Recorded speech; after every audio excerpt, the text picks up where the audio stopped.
I realized that my mother had secured a hefty inheritance solely for my spoiled brother, so I stopped covering their mortgage and cut off all financial support. A few weeks later, she emailed me the house insurance was due. No greeting, no pleasantries. I simply replied, "Why is this my responsibility?" My mother snapped, her voice rising as she paced around the kitchen of their lake house. "Your brother needs that money to launch his startup. You have more than enough." I stood frozen, my fingers still gripping the insurance statement I'd just been blindsided with. What should have been a casual dinner had morphed into an ambush, questioning why I was no longer stepping up. My name is Daniel Brooks, and at 34, I've built a thriving career as an independent software developer. I wasn't handed wealth. Everything I own is the result of relentless coding marathons and smart investments. For over 5 years, I had been quietly paying off the mortgage on my parents' lake house, covering my younger brother Jacob's credit card debt, and funding family getaways without protest. It was my way of giving back to the people who raised me, or so I had believed. "Mom, I've been carrying this burden alone for years," I finally said, keeping my tone even. "The mortgage, Jacob's business expenses, Dad's medical treatments that weren't insured. I never asked for anything back. But I can't sustain this forever." My father sat quietly at the table, his eyes locked on the floor, unwilling to meet mine. And that stung more than my mother's accusations. "We sacrificed so much for you," my mother continued, as if she hadn't heard a word I said. "And now that we need your help, you're walking away? While your brother is trying to build something for himself?" That's when I noticed an envelope peeking from beneath a stack of mail on the counter. The edge of an official-looking document was visible, and I caught the words "Family Trust" and "Jacob Brooks" in bold print. My stomach twisted. I reached for it before my mother could intervene. "Daniel, that's private," she snapped, but I was already reading the text, my hands shaking as the truth unraveled in legal jargon. My mother had arranged a massive trust fund for Jacob, only Jacob, the same woman who had claimed for years that money was too tight to assist with my college fees, forcing me to juggle part-time jobs while studying. The same mother who now expected me to finance their lifestyle, while secretly ensuring my brother's financial security. "When were you planning to tell me about this?" I murmured, a chilling clarity washing over me. Suddenly, everything made perfect sense. The favoritism, the shifting expectations, the never-ending obligations framed as family duty. I realized in that moment that everything was about to change. My mother snatched the document from my grasp, but the truth was already burned into my mind. The figures seared in memory. $375,000 reserved for Jacob, with additional clauses for future deposits. All while, I had been repeatedly told that family finances were stretched thin. "You weren't meant to see that," she muttered, tucking the papers away. "Obviously," I replied, my voice devoid of emotion. "So that's why you never helped me with tuition." The pattern had always been there. Jacob got music lessons while I was told to be practical. He received a new SUV. For his 17th birthday, I saved for years to buy a second-hand sedan. When university came, Jacob attended an elite institution with parental support, while I worked evenings at a diner just to cover rent. I had always rationalized it as fluctuating finances or different parenting styles, but I couldn't ignore what was staring me in the face. My parents simply valued Jacob more. "Dear," my father finally spoke, his tone placating in that subtle yet insidious way I now saw as manipulation. "Your brother needed more help than you ever did. You've always been so responsible, so strong. We've always been so proud of how independent you are." The warped logic knocked the breath from my lungs. I had been penalized for my success, while Jacob was rewarded for his reliance all those times I asked for support. I said slowly, memories rushing back when I was juggling 2 jobs in college and barely sleeping. When my car broke down and I couldn't afford the repairs. When I needed a security deposit for my first apartment. You told me you couldn't help, but the money was there. It was just set aside for Emily. Dad shifted uncomfortably. "Investment decisions aren't that simple, Lauren. We had to think about the future. Just not my future, I replied, my voice calm but laced with betrayal. I thought about every payment I'd made on their behalf over the years. The property taxes on this vacation home alone were $9,200 annually. I'd covered them for 5 years straight, plus countless other expenses. Just last summer, I'd paid $118,000 for roof repairs without hesitation, all while they were quietly securing Emily's financial future. The taxes are due next month, Dad said, changing the subject as he slid the bill across the coffee table toward me. And the Homeowners Association increased their fees again. I stared at him, incredulous. After everything I'd just uncovered, he still expected me to pay. The audacity was staggering. Something inside me shifted, then a fundamental recalibration. I had been played for a fool, but that ended today. I'll take care of it, I said quietly, picking up the bill. My father visibly relaxed, missing the resolve in my voice. The drive back to my downtown Fairview apartment was a blur. The snow-capped mountains that usually brought me peace seemed to loom accusingly against the darkening sky. I had been such a fool. Once home, I ignored my ringing phone undoubtedly. My father making sure I wouldn't back out of the property tax bill and pulled out my laptop. With trembling fingers, I opened a folder I had meticulously maintained for years but never thought I'd need. Financial contributions family. The spreadsheet that appeared represented thousands of dollars I had funneled into my family's needs. 5 years of property tax payments, $46,000 Emily's car payments, which I took over when she claimed she couldn't afford them, $18,500 medical expenses for my mother's back surgery, not covered by insurance 9100, family vacations I had funded under the guise of gifts, $215,600, $289,200. The total made me physically ill, nearly $290,000 over 5 years, all while my parents had been secretly building a trust fund for Emily. I scrolled through digital copies of checks, bank transfers, and text messages thanking me for my generosity. Each one now felt like proof of my own naivety. My phone pinged with a text from Emily. Dad says you're being difficult about the taxes. Don't be selfish, Lauren. I laughed bitterly. Of course, she would take their side. Why wouldn't she? She had been the beneficiary of their favoritism her entire life. Another message from my father. We're counting on you for those taxes. Don't let us down. No thank you. No acknowledgement of what I had already sacrificed. Just the expectation that I would continue bankrolling their lifestyle while they build Emily's future. The next morning, I called in sick and drove to meet Jacob Fields, the financial advisor who had helped me build my investment portfolio when I started making serious money 3 years ago. This is quite a list, Jacob said, reviewing my spreadsheet of family contributions. His eyes widened at the total. And you've never asked for repayment? They're family, I said simply. I wanted to help. Jacob removed his glasses and fixed me with a serious look.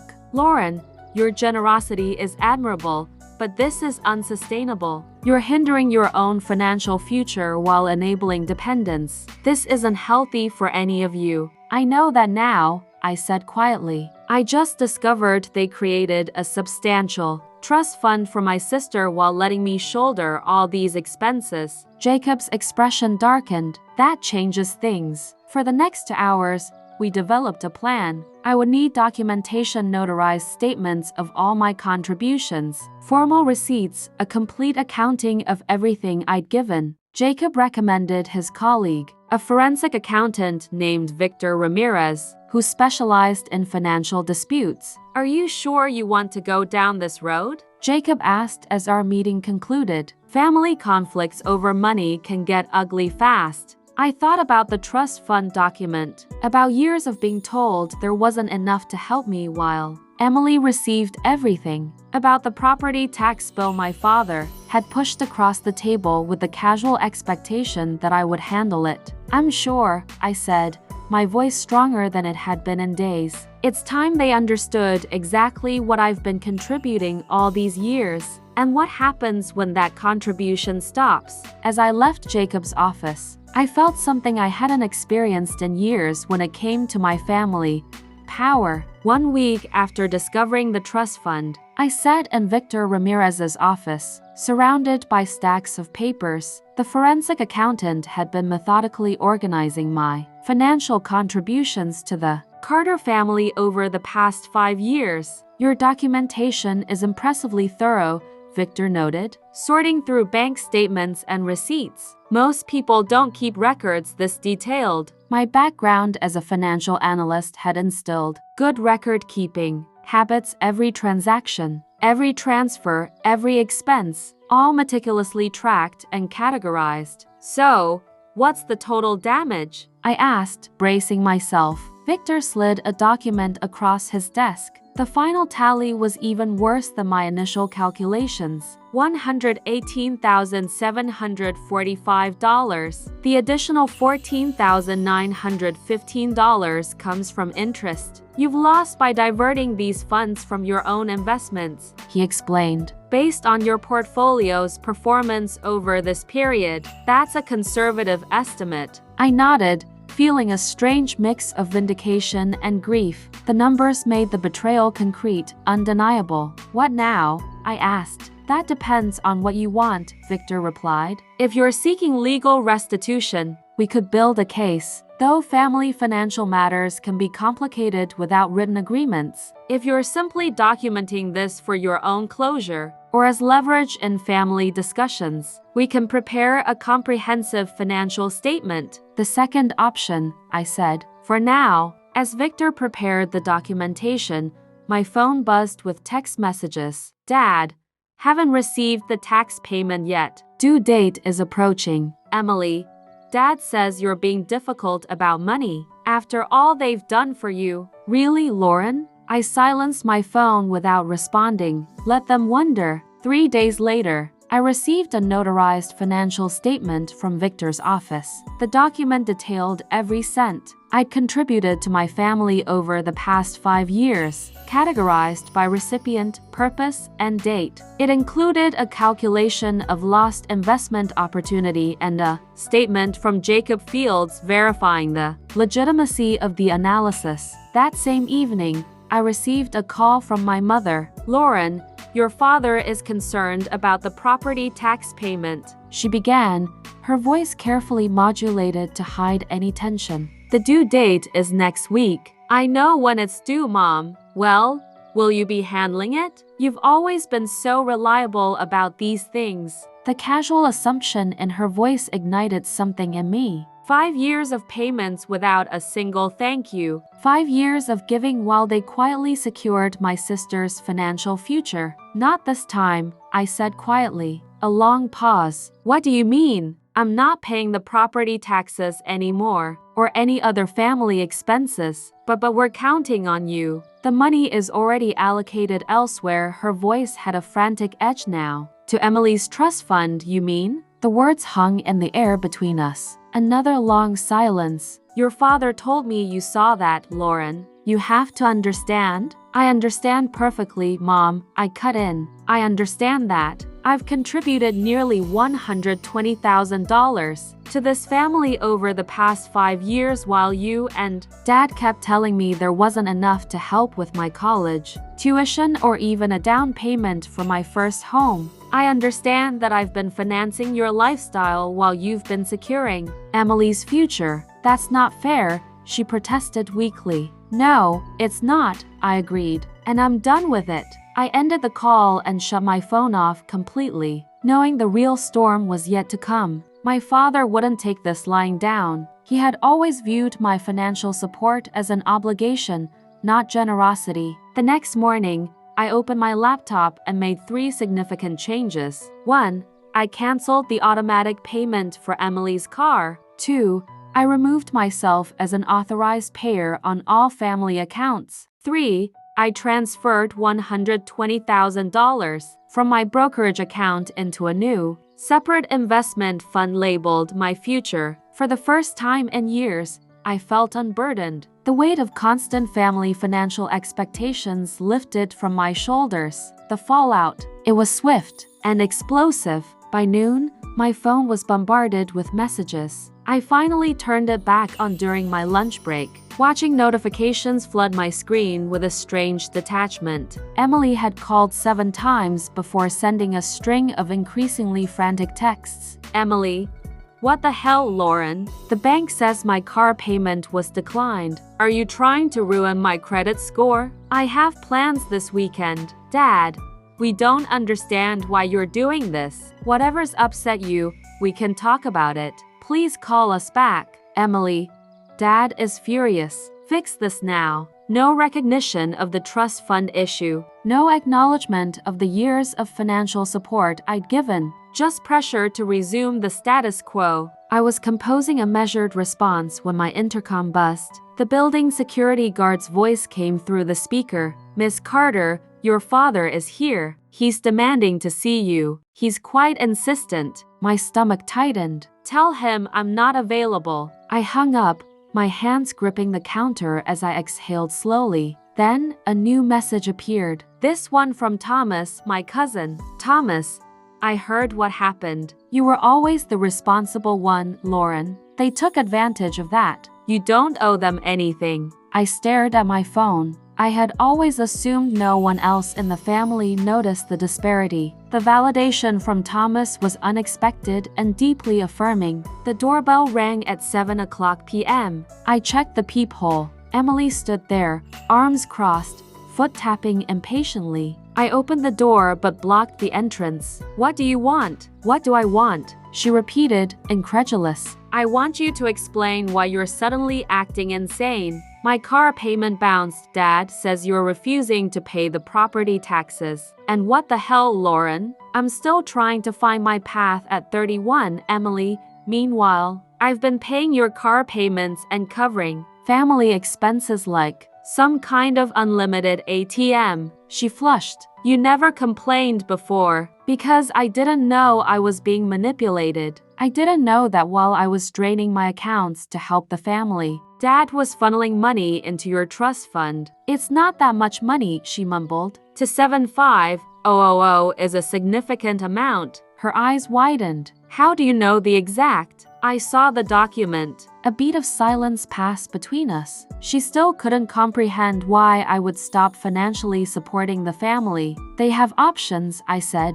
They could use some of your trust fund. Emily's face hardened. That's not fair. I smiled sadly. No, Emily, nothing about this has been fair. I closed the door gently but firmly in her face. 2 weeks later, the property tax deadline came and went. I maintained radio silence with my parents and Emily, focusing instead on my work and my own financial planning. Joseph, my financial advisor, had helped me restructure my investments. Then, a new message popped up from Uncle Pete. Uncle Pete, your dad reached out. He says you're refusing to pay the property taxes, and the whole family is struggling because of it. That doesn't sound like you. A bitter laugh escaped my lips. So, rather than touching Emily's sacred trust fund, my father was now approaching other family members for money. I carefully composed a reply, attaching a PDF summary of my financial contributions over the past 5 years, along with a brief explanation of the trust fund situation. Uncle Pete's response came within an hour. Uncle Pete,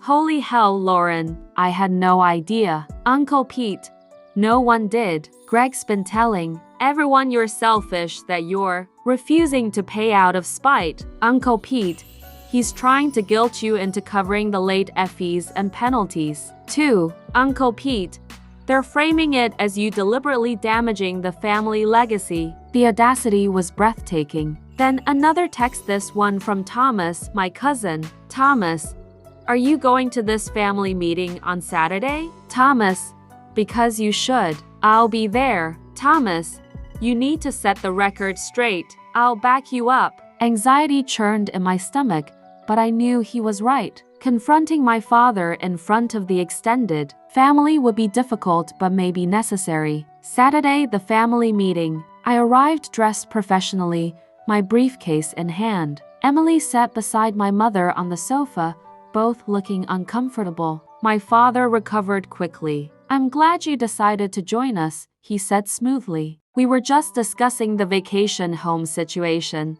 "I'm sure you were," I replied evenly, setting my briefcase on the coffee table. "And I'm sure you provided everyone with all the relevant financial information." His eyes narrowed. "We're discussing your refusal to meet family obligations." "Interesting." I opened my briefcase. "I have 5 years of financial records showing that I contributed over $115,000 in family expenses covering property taxes, funding family vacations, and more." Meanwhile, during the same period, my parents established a $275,000 trust fund exclusively for Emily. The room erupted in overlapping voices. My father's face flushed deep red. "These are private family matters," he thundered. "Exactly," Uncle Pete interjected, standing up. "Family matters. And in this family, we should treat our children equally." I hadn't expected this level of support. As the room split into heated discussions, Thomas flipped through the financial documentation. "Greg always made it seem like you were the successful one who didn't need help,"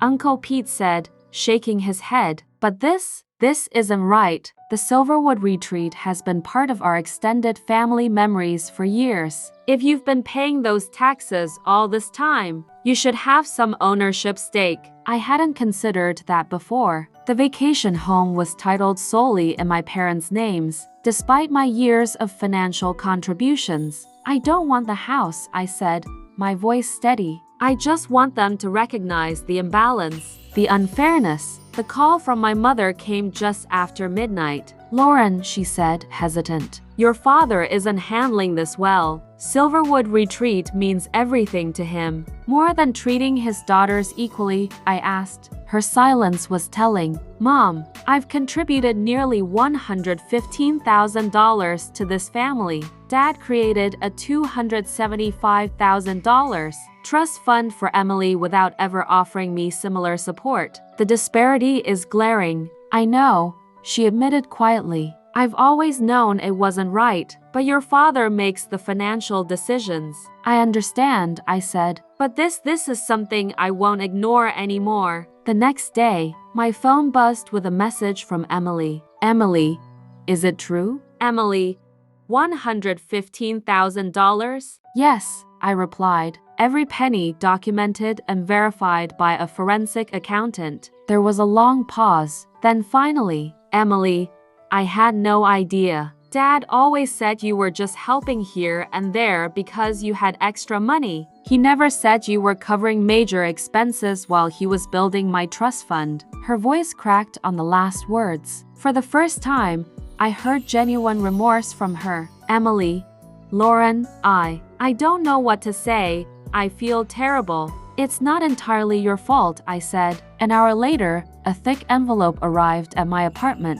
Inside were official documents transferring partial ownership of Silverwood Retreat to me. Attached was a note from my parents' lawyer, per Emily's request. Funds from her trust have been allocated to cover the outstanding taxes and legal fees for this transfer. My phone buzzed again, this time from Dad. "Dad, this wasn't necessary. Family helps family." I didn't respond. His message showed that he still didn't understand or refused to acknowledge the fundamental unfairness of his actions. Minutes later, another text arrived. This one from Mom. "Mom, your father is struggling with this, but maybe he should be. Mom, thank you for finally making us face the truth." A week passed before I heard from Dad again. This time, it wasn't a text, it was a voicemail. "Lauren, we need to talk." There was no anger in his voice, no sharp edge of entitlement, just exhaustion,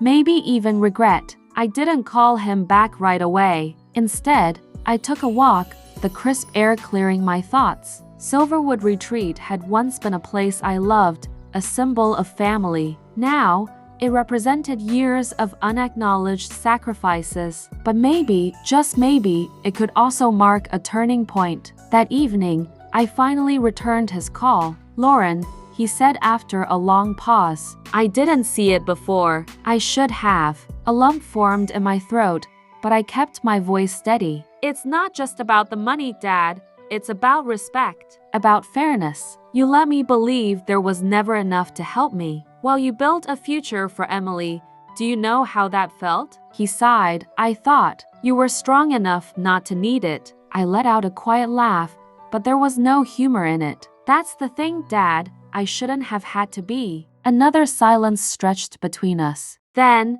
I don't expect forgiveness overnight, but I want to do better. I didn't know if I fully believed him yet, but for the first time, he was acknowledging the truth, and that was something. A month later, I stood on the porch of Silverwood Retreat, the winter air biting at my skin. Emily was inside, sorting through old family albums, her apologies still fresh in my mind. I won't pretend I can fix the past, she had said, but I don't want to be part of the problem anymore. I had agreed to co-own the property with her. It wasn't about the house itself, it was about setting things right. For the first time in years, the weight of obligation wasn't pressing down on me. My finances were my own. My future was mine to build. As I turned to leave, my phone buzzed with a text from Mom. Mom, I know things won't go back to how they were, but I hope we can build something better. I watched the message for a moment before typing back. Lauren,